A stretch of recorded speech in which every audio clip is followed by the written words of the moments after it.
Mercado de Ação dessa terça-feira recebe novamente no nosso estúdio César Augusto Pancinha Costa, administrador de empresas, empresário, proprietário do grupo CAPC, consultoria, treinamento, desenvolvimento, recrutamento, seleção, turismo, representam a TIM também corporativa, enfim, especializado em gestão de negócios pela Fundação Dom Cabral de Minas Gerais.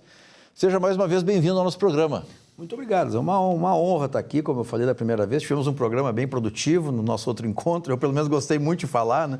Eu gosto muito de expressar as coisas que a gente tem feito. Foi bom, nós recebemos bacana, diversas manifestações nesse período, que bom, dando conta e inclusive sugerindo alguns temas, que é um dos que nós vamos voltar hoje. Ótimo. Neurobusiness. Muito belo, um belo tema. Explica essa palavra que no primeiro momento parece quase um palavrão. É verdade.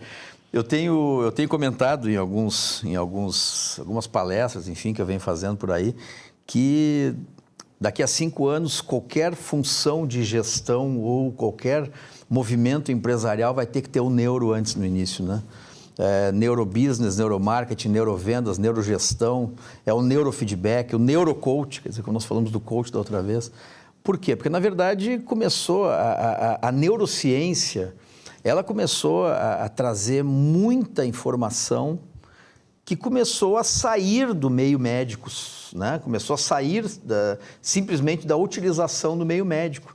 E que a gente precisa, e é o que a gente tem feito bastante hoje no mundo inteiro, usar isso para o desenvolvimento e para melhorar os processos de gestão, de relacionamento empresarial, de relacionamento pessoal dentro das organizações.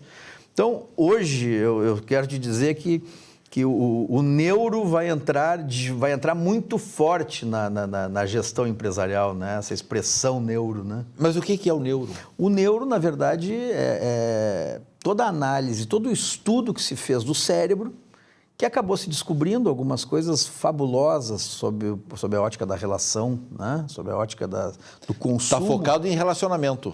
Está focado em cérebro. Está focado em cérebro e nas nossas escolhas. É nisso que está focado. Então, tu pensa o seguinte, em média, 90% de todas as nossas decisões são tomadas na linha do inconsciente. Ou seja, tu tens decisões de compra, reações às coisas que acontecem contigo,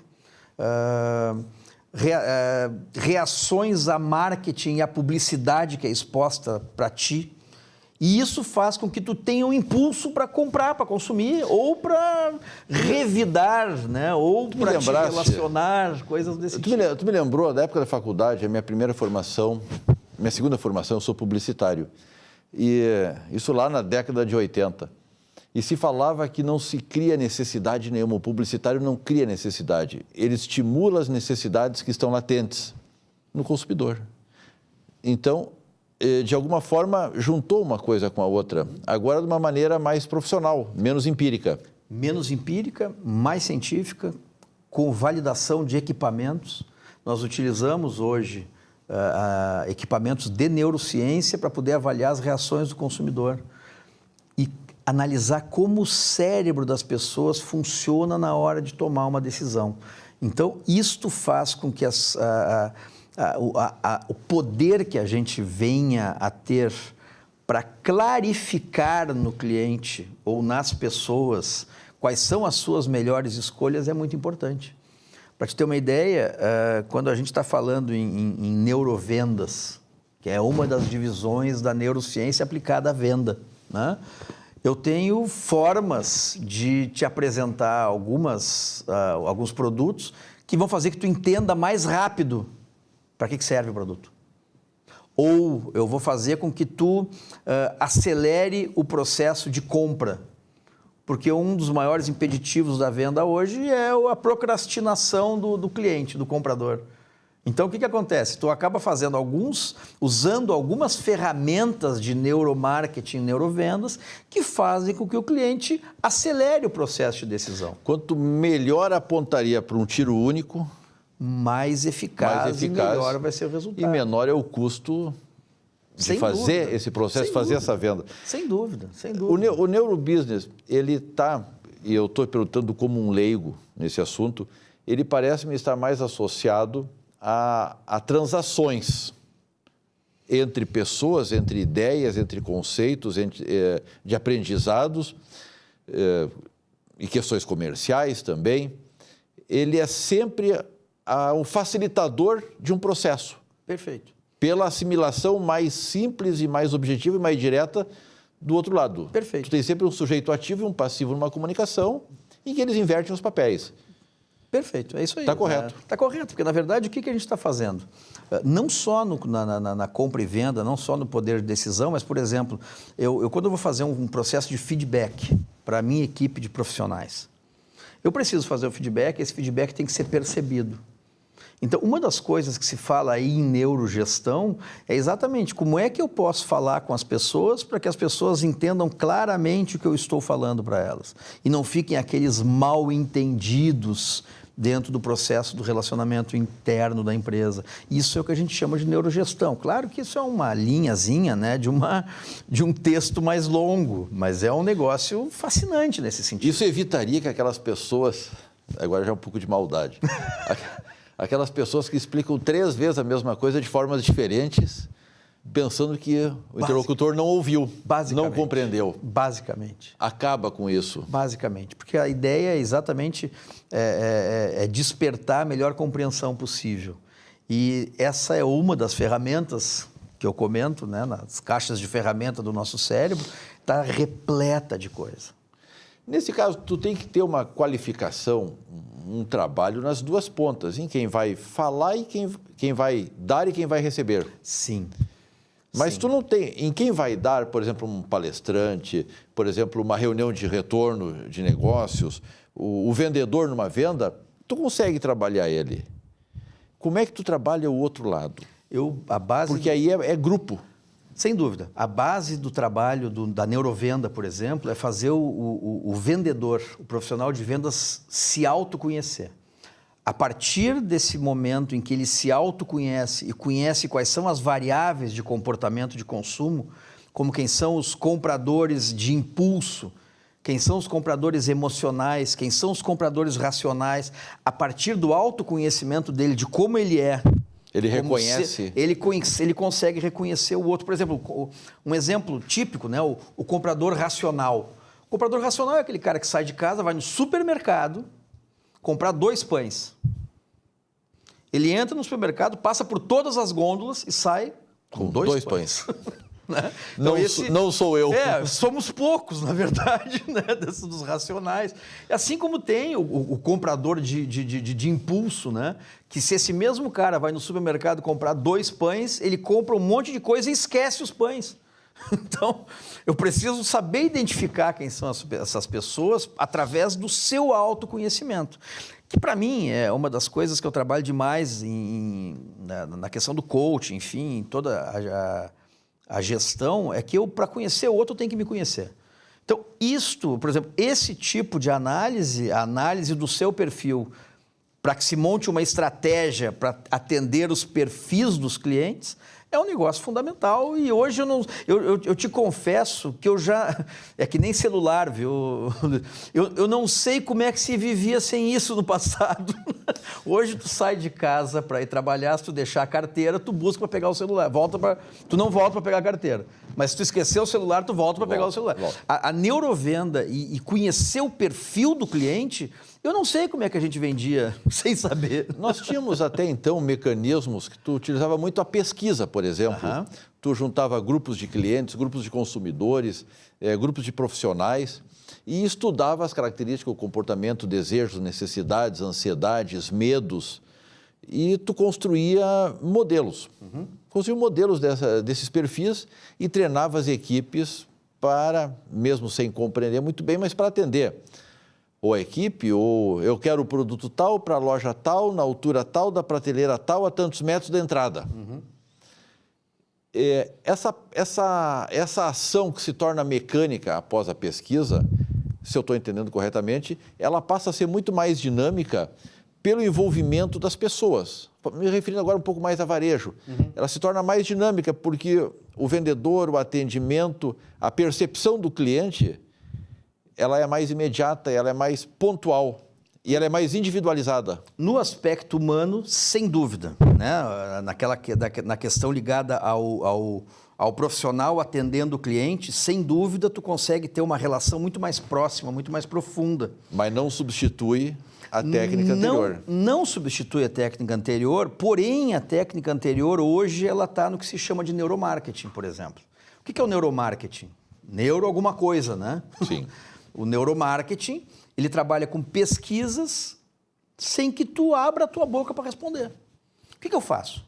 Eu te ligo num equipamento, no eletroencefalograma, te apresento o produto, te apresento a imagem e mapeio a tua reação.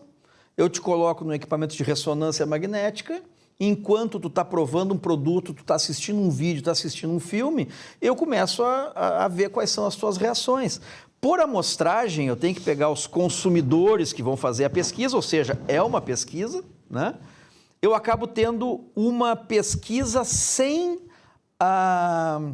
aquela interferência do pesquisador, que é uma coisa que tu sabe que muda a amostra, né? Sim. Se eu te fizer uma pesquisa, contigo, o que tu acha de mim, tu vai responder de uma forma. Se eu ligar no teu cérebro, eu vou ter a resposta mais verdadeira.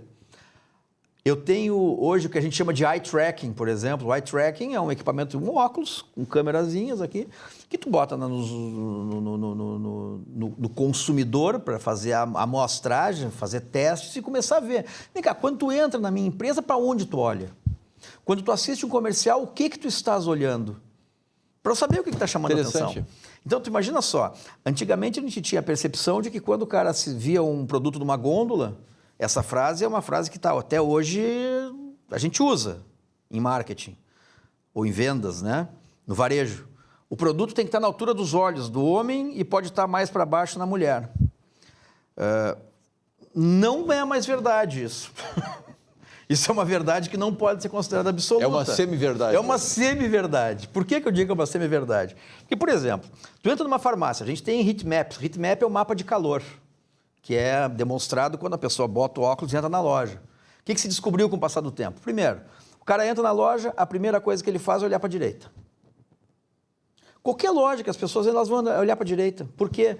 Não sei. Mas elas entram e olham para a direita. Outra coisa que se descobriu, que o nosso cérebro ele presta uma atenção muito forte de 12,8 em 12,8 segundos. Então ele faz essa análise, sai um pouquinho do ar, faz análise, sai do ar, faz análise, sai do ar. O neocórtex, que é a parte do cérebro, que a gente chama de cérebro, né, pega essas informações e junta tudo e dá um sentido. Tem algumas pessoas que às vezes dão uma viajadinha e não voltam, mas enfim, de um modo geral, dão um sentido para as pessoas, né? A pessoa, entendeu. Então, tu imagina, o cara entra na loja, se a primeira comunicação que ele vai estabelecer com a loja é o que está ao lado direito dele, e ele vai olhar por 12,8 segundos, sendo que 2,8... Ele olha por 12,8 ou a cada 12,8? A cada 12,8 ele fecha o ciclo de informação na cabeça e joga para o cérebro. Certo. Né? Quando ele entra, 2,8 segundos dessa visualização, ou desta entrada na loja, é totalmente visual. Então, não adianta do lado direito da loja, na entrada, tu ter um cartaz com muitos dizeres, porque o cérebro dele vai olhar e vai enjoar, não vai ler. Então, tu tem que ter uma coisa de impacto, para que ele perceba o que tu quer dizer na entrada da loja. Uma outra coisa, chegou na gôndola, as pessoas não olham para a altura dos olhos, elas olham para o que elas estão procurando. Então, por exemplo, só para citar um exemplo rapidinho, né? Vamos pegar um exemplo de uma farmácia, que é um exemplo simples. Todo mundo, nas análises que foram feitas, gosta de trocar de escova de dente. As pessoas gostam de escova de dente. É um produto que vende. É um conceito de higiene. É um conceito de higiene, vende, e as escovas de dente estão mais bonitas agora, estão mais cheias de firula, né? Então é bacana, é um negócio bonito, eu gosto de escova de dente. Aí, só que a escova de dente não deixa uma margem tão grande como, por exemplo, um enxaguante bucal. Então o que fazem? Botam o enxaguante bucal na altura dos olhos, porque acham que as pessoas vão comprar enxaguante bucal porque está na altura dos olhos, e é isso que tem margem, e essa escova de dente aqui embaixo, porque a pessoa vai olhar para a escova de dente. Aí o que se fez, o que se tem de desenho do heat map, né? Um mapa de calor esse que o óculos vê. As pessoas entram, olham rapidamente para o enxaguante e fixam os olhos nas escovas. Perceba, Eu preciso pegar o enxaguante e botar junto da escova. Intercalar no meio da... Entre uma e outra. César, nós estamos com o nosso intervalo estourado. Vamos ao nosso convênio com a Secretaria de Segurança Pública, com o DECA, crianças que estão desaparecidas, adolescentes que estão perdidos, desaparecidos de suas residências. Você está vendo a imagem na sua tela, onde tem uma criança da qual podemos ajudar a recuperar a felicidade da família. Se tem todos os dados aí, por favor, qualquer informação, entre em contato imediatamente.